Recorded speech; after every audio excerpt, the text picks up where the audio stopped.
Did you struggle with slugs last year? I know I certainly did. And would you believe that a method from the 1920s could go some way to alleviating that problem? Hi, I'm Nicola from Bramble and Beyond. Today I'm going to talk about biodynamics, but also incorporating that with the organic philosophy, no-dig and permaculture, and see how they all fit together. And in doing so, they should help eliminate or minimise those pesky slugs that caused such a problem to my crops last year. Slugs love to live in moist, compact soil. So if your soil is not light and friable, then it's ideal environment for slugs. So by concentrating on your soil health, it improves the structure of the soil. It then makes it less slug friendly. If the soil health is good, then the plant should grow stronger, quicker, better, and therefore makes them less prone to slug attack. And therefore, even if there is the odd slug or snail, it won't matter as much. So I want to focus on that. So I just want to give you a layman's guide to all of the different types of gardening that you can do, how it benefits your garden and how it's going to help with the slug activity. So if we start off with organics. Organic gardening is fairly straightforward. It's as simple as you don't add chemicals to your soil or even the area around it. So you're not adding chemical fertilisers, you're not using chemical weed killers. Everything you do should be natural and come from something that is grown and not chemically enhanced. That's essentially organic. So it's the non-use of chemicals and pesticides on your land. Then we have no-dig. No-dig is, as the name suggests, it's about minimising the disturbance of soil. And the reason why it is important to not disturb soil is that if you consider soil as an organism in its own right, then there are microorganisms growing all the time within the soil structure. Those microorganisms create this network that feeds plants that grow into it. They symbiotically work together to help each other. So if you dig your garden, then you're breaking up that structure so that then that structure has to regrow whenever you plant again. So the traditional gardening method of digging over your soil every year, yes, you're digging in compost maybe, but it's breaking up that structure, so it's actually doing more harm than good. By not maintaining this network of fungi and microorganisms within the soil, it depletes its capacity for retaining nutrition. And you get soil erosion. If you get heavy rain, then the top layer of soil can be washed away, and so on. So no-dig really helps to contain that microbial network to help sustain growth. And to be able to do no-dig, essentially you just add compost on top of the soil. So it creates a cover over the soil and you plant into that compost layer. And that is repeated season after season so that you're never really digging into that lower soil level, and that microbial network can continue to flourish and help nourish your soil. Now that doesn't mean that following no-dig practices, you are organic. Nor does it mean if you're organic, then you're following no-dig. They are mutually exclusive. However, you can follow both those practices together as well. That has been what I have been doing since growing flowers, and this is my 3rd season of consciously only growing cut flowers. Then that I have absolutely followed no-dig practices. I have videos somewhere, I'll link them up there, about showing you my no-dig approach to building a new bed and so on. But most of these beds that I've got in my cutting patch are all been built using no-dig practices. Permaculture, and I'm not even sure whether that's the right name, but that's what I'm going to go with. Permaculture is all about soil health. So it builds on the no-dig approach and is focused primarily on maintaining good soil health. So what it wants to maintain is that network of microorganisms in the soil. But on top of that, it's also saying that the soil is best if there's something always growing in it, because that then means that network has got something to pass the nutrients, for want of a better word, to each other. So the fact that something's growing in it is actually to the benefit of the soil. So how does that manifest itself? You obviously want to grow your crops, but at a time when crops have finished, the crops that you want to harvest and make use of, so i.e. the flowering season in my world, then rather than clear out the beds and leave it there until you're ready to go in spring, then as a minimum you cover the ground with a mulch so that the soil is covered, so that that soil layer never is without some sort of protection.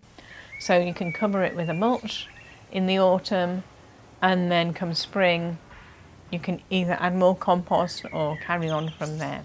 And that's the minimum. So on top of that, if you want to maintain the good health of the soil, then it very much advocates keeping something growing in the soil. And that's where cover crops come in. And that's growing some sort of crop that is grown throughout the winter months, let's say, that actively grows.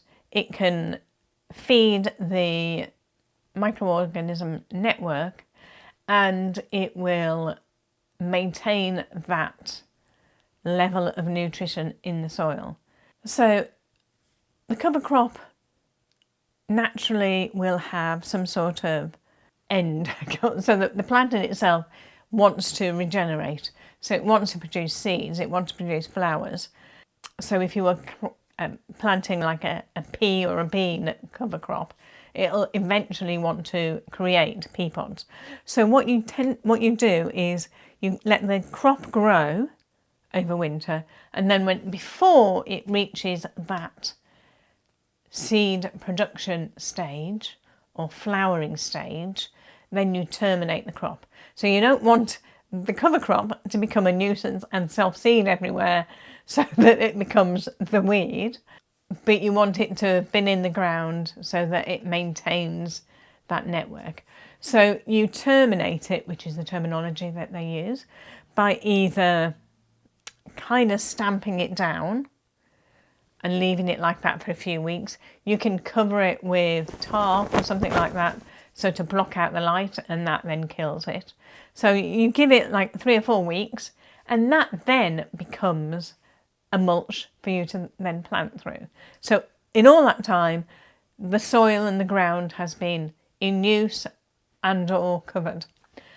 And that's really, it creates that cyclic process that you just follow year after year, season after season. And so you, as part of your gardening cycle, You grow your plants, you grow your cover crop, terminate your cover crop, and then grow your plants again, and so on and so on.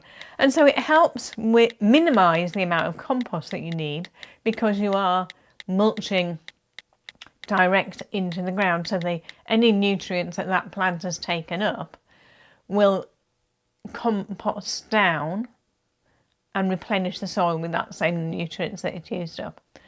So permaculture, it really has soil health at its core. Much the same as no-dig. So if you're doing no-dig, you are at the lowest level of permaculture. Organic, you can be organic without doing either of those. And the same with, you can do no-dig and permaculture without being organic. You can link them together depending on how you feel about these processes. Another aspect of permaculture is that rather than digging up the plants once they're finished with,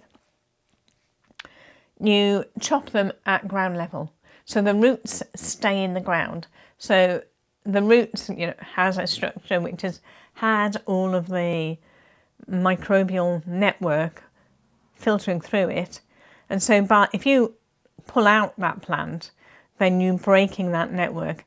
Admittedly, not as bad as digging the soil, but you're still making a break in that network. By leaving it in there, it will slowly decompose, which gradually the network will move and shift to where it wants to be. But it's there and in place, ready for when you're planting in there again. So it hasn't shifted away, it's ready. So they keep the plants, the roots of the plants, in the ground as much as possible. Again, avoiding disturbing the soil and keeping the network alive. So then we come to biodynamics. Now this is a little bit more out there. I don't know how I came upon it. I stumbled upon it on something. And when I first read about it, I thinking, oh God, that's a bit crazy. I'm not bothering with that. There's far too many rules. But I have revisited it again, looking at trying to remove the slug environment, to improve that. Now, biodynamics as a whole builds on organic principles. So you cannot be biodynamic if you're not organic. So that just builds on. Whether you are no-dig or following permaculture practices, they are, again, mutually independent of each other, but they can be used at the same time.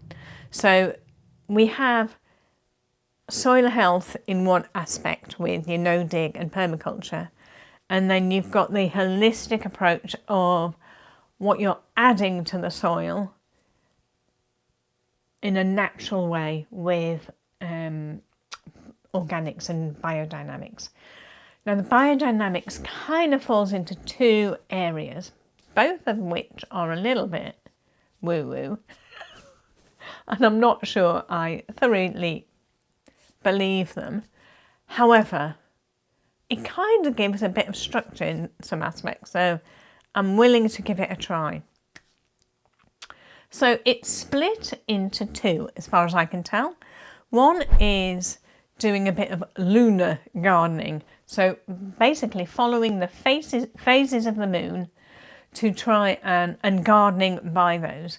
So in the same way that the moon controls the tides, the theory is that the moon will also control the water levels in the ground and in plants, and in doing that you can work out the best times to do certain jobs in the garden based on what phase of the moon you are in, because it will be more beneficial to do certain things at certain points compared to others. That's the theory. Now it can get quite complex. There is a whole calendar of when you should do things, when you should plant root veg, when you should plant leafy veg, when you should do things with flowers, when you should do nothing at all, when you should weed. So that initially put me off. However, I rather randomly bought this book over Christmas. It's called The Almanac, A Seasonal Guide to 2025. Now, I've never bought it before. I don't know why I bought it this year. Maybe just coincidence. Anyway, this year it has a theme of celestial life. So I don't know whether this book is always like that, but he does have a section of gardening by the moon. And in that section, on a monthly basis, it tells you what you should be doing on given dates on more or less a weekly basis, based on moon gardening, which is the first concept within biodynamics. And actually, it's really simplified it to me, that made me think, well, actually, it might beat the constant play in your mind with everything that needs to be done, and actually it categorises them as to when it should be done. So this week is a week for root veg, so anything that's got to be in the ground, you want to make sure that the roots are good. So root veg, perennials, potting things on, transplanting, doing things like that in this week. Next week is a weeding week. So the levels of water is the moon phase that it's in, which is last quarter to new moon. The water levels are there that you'll get most benefit from weeding next week, because I don't know why, because the moon tells you so. Now, it could be a bit crazy, probably is. However, what it means is that I can think, okay, I've got next week to weed, if it's a good week. I mean, it's not essential that I'm weeding this early in the season. But if I do, then I can kind of not think about it again for another 4 weeks, another 3 weeks. And so it kind of takes the pressure off a bit. The same with the seed sowing. I know it needs to be done, but if I've got one day that it's better to do it on than not, then doing it that day would be good. I mean, what is the worst that can happen? It will be the same, it will do nothing, and it will be the same as it ever was. And so, has that really harmed anything? Absolutely not. Has it meant that I have taken the guilt away from the constant need to weed? Whereas if I think I've only got to do it between these dates, then I don't have to feel guilty for the rest of the time. So in that respect, in my mind, actually, it frees me up a bit. Whether it makes any difference to the garden, I have no idea. Now that in itself, you think, well, what's that got to do with no-dig, permaculture, organics? Nothing as such. The next bit of biodynamics is about composting and how you treat the land. So it has some preparations that it adds to the soil at certain points in the year. Now the preparations themselves are a little kooky. You bury a cow's horn of manure over winter and use that to sprinkle over the compost or something like that. I'm not sure I completely buy into that, but you can buy that preparation. So rather than having to go through the process, you can buy it and add it if you wanted to go whole hog biodynamics. And there are farms and vineyards, predominantly food producing ones rather than flower producing ones, that do follow biodynamic principles, and they are touted to be the best tasting vegetables, the best tasting wines.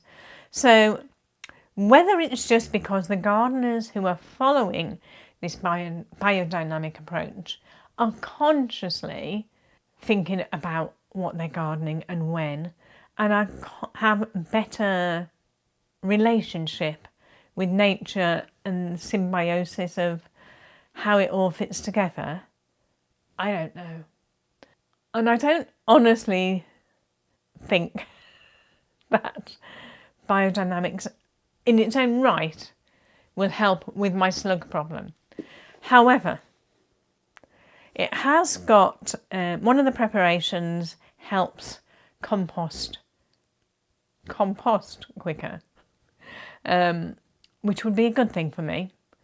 It adds nutrients into the compost, allegedly, that makes a difference. And therefore, when you put that on the ground, then that nutrients then feed the ground. Because I'm small scale, a lot of the preparations are not really useful for me. It's more for making use of a bigger land. But the compost bit I can understand. So if I can improve my compost in whatever way I can do, then that's still following the no-dig approach, it's still following the permaculture, but I want to make sure that I'm doing everything possible to improve what I'm putting on the soil as well as what I'm doing to the soil.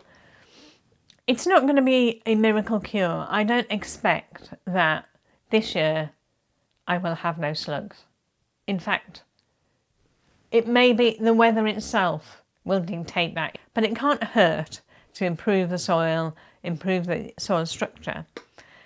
So I am going to follow the biodynamic approach along with certainly no-dig. I tried cover cropping last autumn, left it too late, didn't work. I might give it another go. We'll see when it comes around to that, how far I get on it. There's a whole science involved in when and what, which I didn't get my head round in time to do properly last year. So maybe I will do that later on in the season, but it's not going to help me now because I haven't done it. All of these gardening principles are independent to each other, but they have a close link, and you can do all of them or just pick and choose which ones you want to use. Let me know in the comments below whether you think I'm barking up the wrong tree and what practices you follow to try and maintain good soil health and deter the slugs. In the next video, I'll try and cover a bit more on what I'm doing in the biodynamic world to show that it's making my gardening life easier. Until next time, happy gardening!